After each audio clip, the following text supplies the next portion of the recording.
This video series offers instruction on different types of meditation techniques. This is video 5 of 24. Prayer. Those who pray usually believe in God in a personal form, perhaps as a divine father or as a divine mother. Or they might believe in the power of a divine personage, maybe a saint or a holy person. Prayer is often thought of as being a religious practice, and there are many different types of prayer. Some prayers can be learnt off and said in specific situations for specific reasons.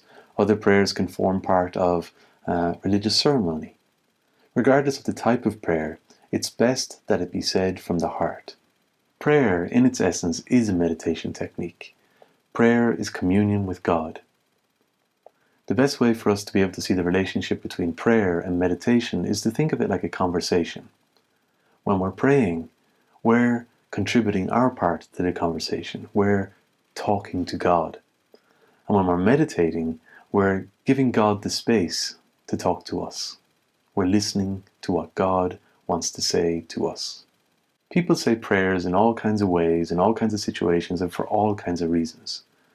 But the reason why we pray when we're meditating is to invite God to be present with us.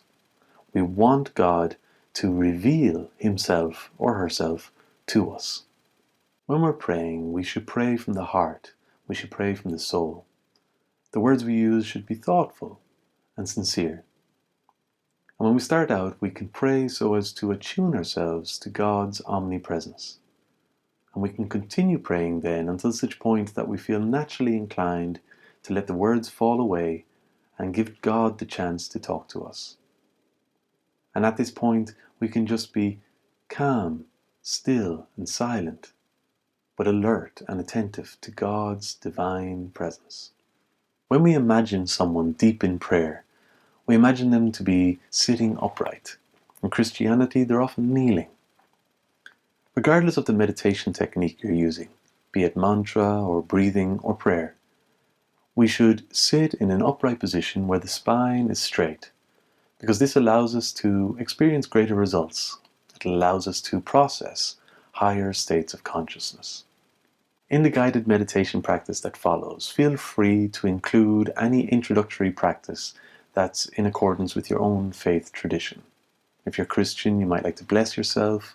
If you're a Jew or Hindu or Muslim, you might like to bow down, or any other practice that you feel is sincere and authentic to you. And then just continue with the guided meditation as is shown.